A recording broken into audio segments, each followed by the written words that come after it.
What's up, everyone? Kilosaurus Rex here, and we're at 1,000 subscribers, baby! Woo-hoo! Oh, it feels good. It feels so good. I'll talk more about this at the end of the video because it actually means so much to me. And I cannot wait to keep growing this channel with all of you.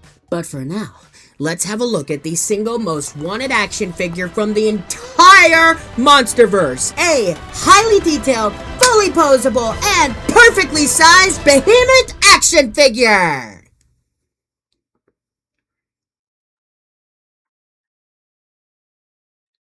Why did we want this? HIYA Toys' exquisite basic Godzilla King of the Monsters Behemoth action figure is one of the most hyped action figures HIYA Toys has made since Shimo. This figure practically popped out of nowhere in the HIYA Toys 2025 San Diego Comic-Con as a gray prototype. And I just want to say, thank God they changed the engineering for their Warbat and Tiamat figures. You bet I'm gonna be reviewing those snickety snakes when they get shipped out. This figure ended up being one of, if not the most popular figure from that entire HIYA Toys Comic-Con panel. Most likely because it's the only Behemoth action figure we've ever really gotten. Despite how incredibly popular Behemoth is among the fan base,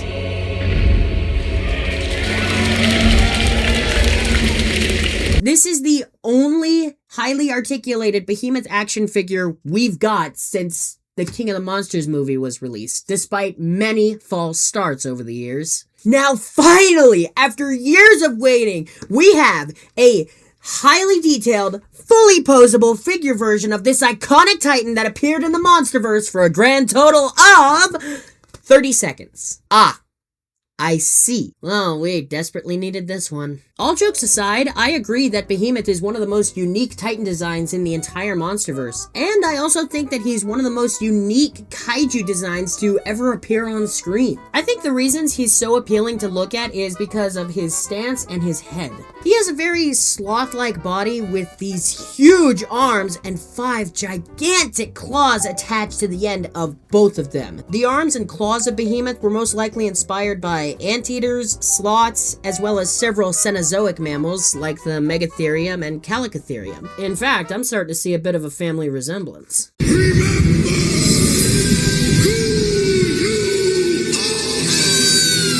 He's also very well known for his huge mammoth-like tusks. I think there's something about tusks that to us humans is just so appealing to look at. Hippos, warthogs, walruses, narwhals, and of course, the most iconic tusk-growing animal in the entire animal kingdom, the elephant. Which, by the way, is my all-time favorite animal on the entire planet. Oh my god, I love elephants. I love elephants so much. That might actually explain a few things. Now, even though Behemoth has such a majestic appearance, I have to ask, how does this animal survive? Looking at the Behemoth from a logical standpoint, there's like no way this animal as a species can survive. Starting with his posture, his upper and lower body spinal alignment is completely vertical, but his midsection is naturally slouched, which means his spine is shaped the same as an average scoliosis patient. So if he tried to run, the motion would stretch and crack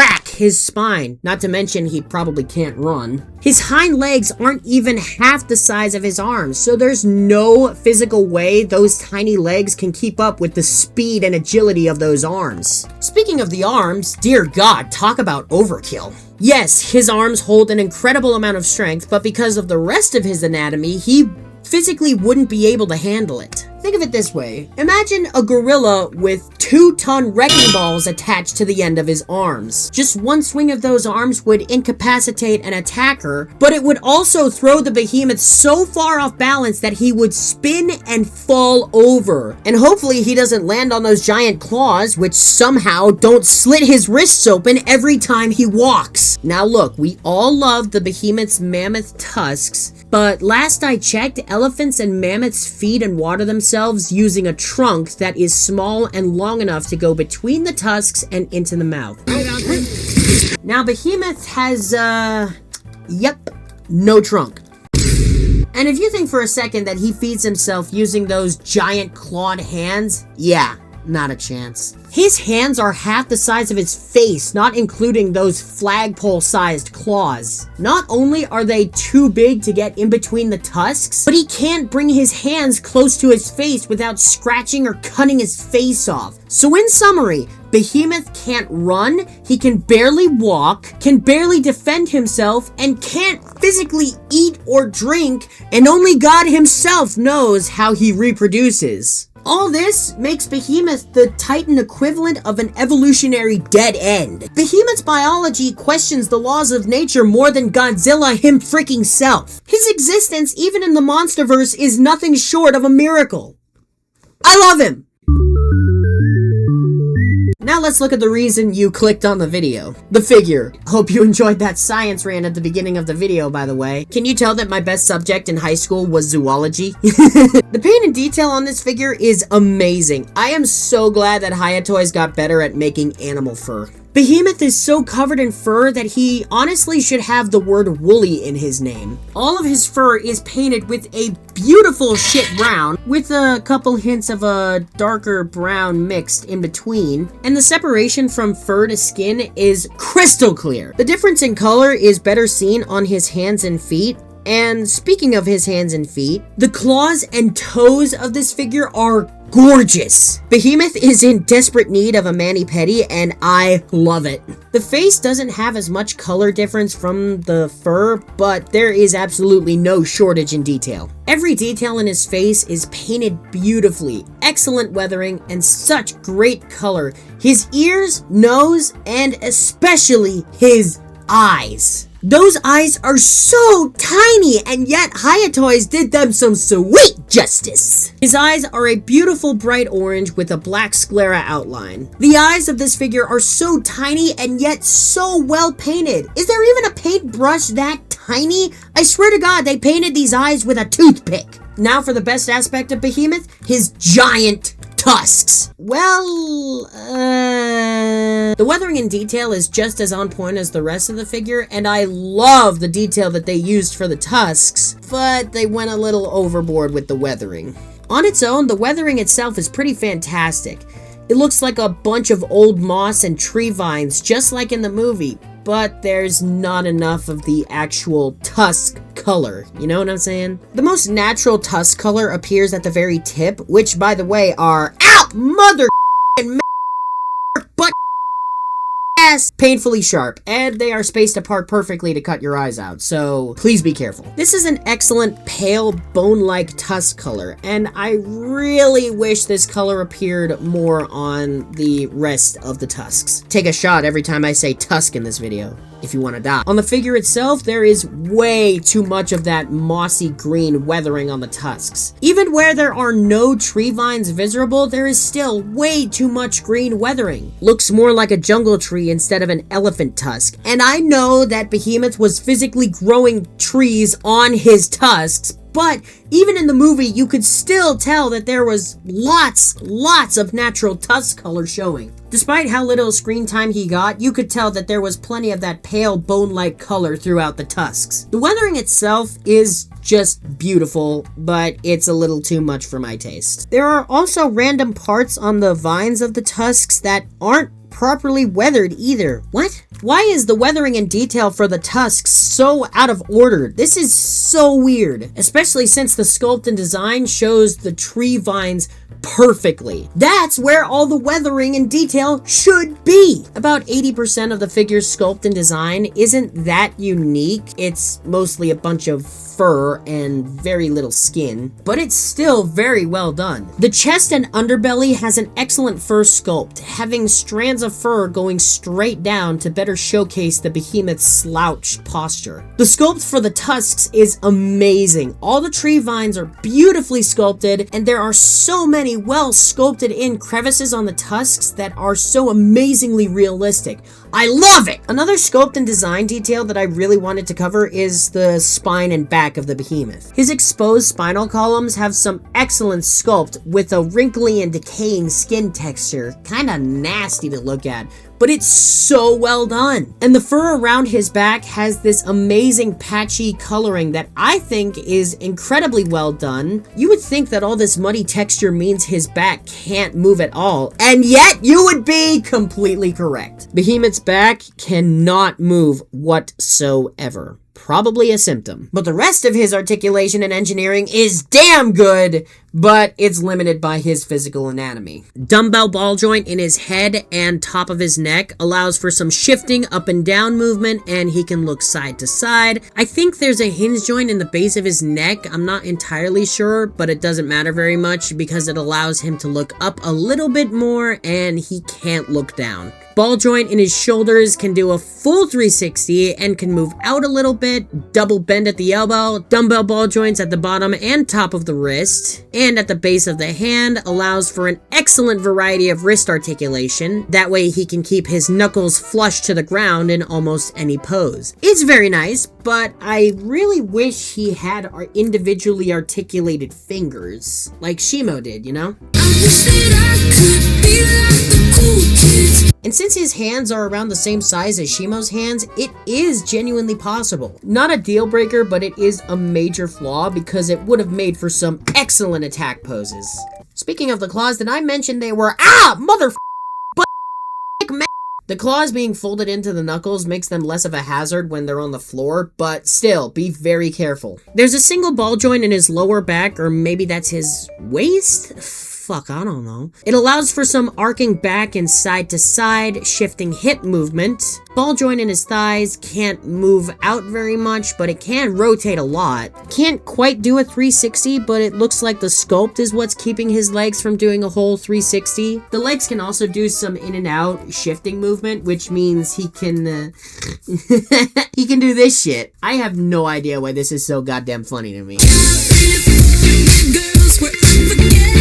Ball joint at the knees can't rotate. Once again, the sculpt is at fault for that one. It can bend and also shift side to side a little bit. Dumbbell ball joint in the ankles and feet. Not very much ankle movement, just a little bit of a bend, but there's a lot of foot articulation to make up for it. Thanks to the solid joints in his legs, he's able to pull off more bipedal poses than the movie Behemoth could possibly do. I don't think it's physically possible for the movie Behemoth to stand up on his hind legs, but the figure sure can. It's actually impressive. For having such tiny legs, he can do a lot of bipedal stances. In fact,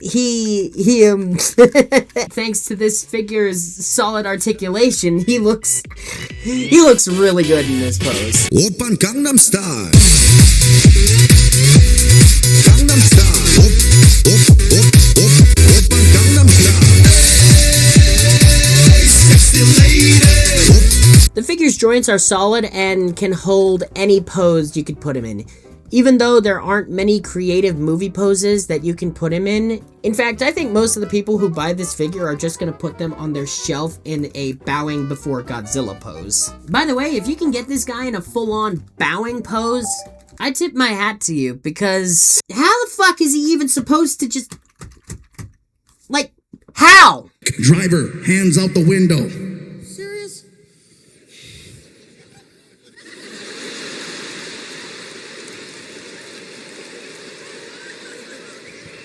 Both of them. I can't have that! Despite how fun it is to pose him on his hind legs, I'm gonna have to put him back into his natural stance for the size comparisons. Here he is next to HIYA Toys Godzilla, HIYA Toys Kong, the 2.0 Kong, which was also my previous review. My first review, HIYA Toys Shimo, Dasani Water Bottle, Funko Pop Godzilla Evolved, Lego Avengers, and HIYA Toys Scylla and Rodan, because why the hell not? Every MonsterVerse fan wants to recreate this iconic shot at the end of King of the Monsters. And thanks to HIYA Toys, we are yet another step closer to getting it. Unfortunately, we are still missing 2 Titans from that shot, and there's no telling if HIYA Toys is ever gonna make those figures. Oh my god. Are they actually trying to recreate that entire shot? If they are trying to recreate one scene, then all they need now is to make a Methuselah figure. And if HIYA Toys makes a Methuselah, then he is going to be huge. Despite the most excellent King of the Monsters campaign HIYA Toys is setting up for us, we cannot ignore the fact that each of these titans had less than a minute of screen time in the film. So this could just be an excuse for HIYA Toys to release more highly detailed, fully articulated Monsterverse figures with no accessories for the sole purpose of getting fans to recreate one shot from King of the Monsters. And with this figure in hand, it's completely obvious that he was made for no reason but to just stand there in your collection. And yet, 7 out of 10. Yes, when it comes to movie recreation, there's not very much you can do with him, but he is still a very appealing Titan. So having a figure version of this guy is a Monsterverse fan's dream come true. And if you have a very playful imagination, there's probably a lot more you can do with this figure. But it still could have been better. If this figure had less weathering on the tusks, more neck articulation, and individually articulated fingers, I think this figure would have been worth it for everyone. But as he is now, I definitely recommend him to you if you're a Monsterverse fan. He's definitely the best Behemoth figure we're ever gonna get. If you're an overall kaiju fan, I can only recommend this figure if you're a fan of the movie. If you're like a high-end collector with an action figure fortune on your wall, I wouldn't recommend this figure. He's not the most expressive or articulated. In fact, I think he looks the absolute best in his